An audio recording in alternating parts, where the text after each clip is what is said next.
After speaking to easily over 1,000 agents over the last 5.5 years, working with real estate agents, here's what I've learned about the levels that exist and what people at each level are doing to get there. I'll start off by making one key distinction which I've noticed. Top performing agents fall into one of two buckets. Number one is the agent who's been in the business for decades. They've built a strong sphere of influence and a network of referrals that keep coming in without them having to do anything.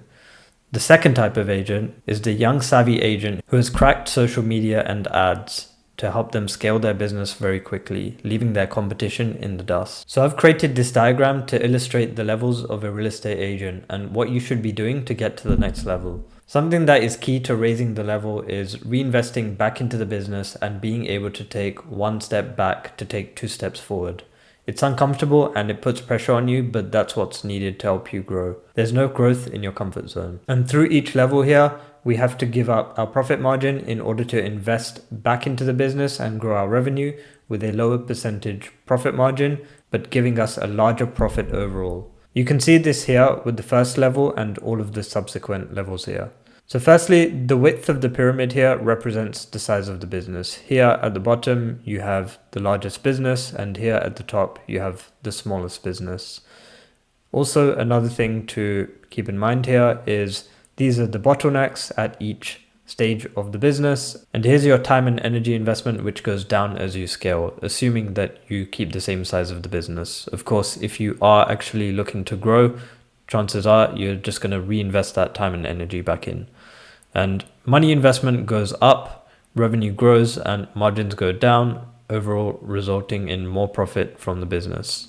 So this is the beginner level agent. They're cold calling, door knocking, they're doing open houses, and they're doing maybe organic posting to grow their business, all requiring a lot of time and energy investment, but no money. So here, the main bottleneck that they're facing is leads. They don't have enough leads. So how do you solve that? And typically what will happen at this stage is you enter the prospecting and fulfillment hamster wheel, where you're spending loads of time prospecting, getting clients, and then you have the clients, and then you're busy servicing those clients, which is exactly when the prospecting now dies down because you're busy working with the clients. And so you just end up in this hamster wheel of prospecting, fulfilling on those clients, and then going back to prospecting because your pipeline is dry again. So how do we actually fix that? The way we fix that is we do online inbound lead gen via ads.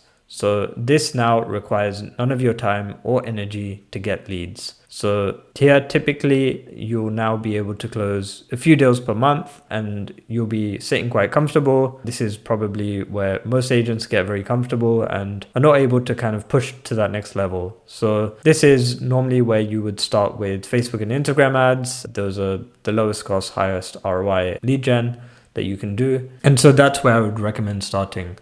And then from there, you can scale up to using different platforms like YouTube, Google, TikTok, etc. But this is a good, easy start that you can start with, and this should allow you to grow your business. And now at this point, when you're doing this, your problem is now going to be quality leads. You have a lot of volume of leads, but not enough quality. Also, if you are doing online lead gen, you need the systems in place. And then the next stage is then you are investing in an ISA. So this is where we actually help clients most. We're doing online ads.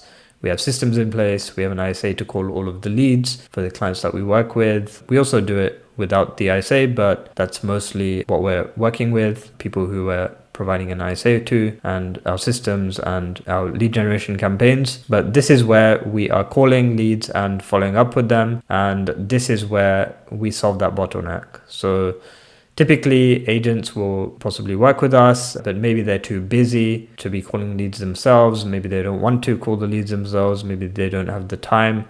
So in those cases, we use an ISA to take care of that for them. And then at that point, you have clients. You can get clients very easily. And then your next step is hiring. You have so many clients, you have an overflow of clients here.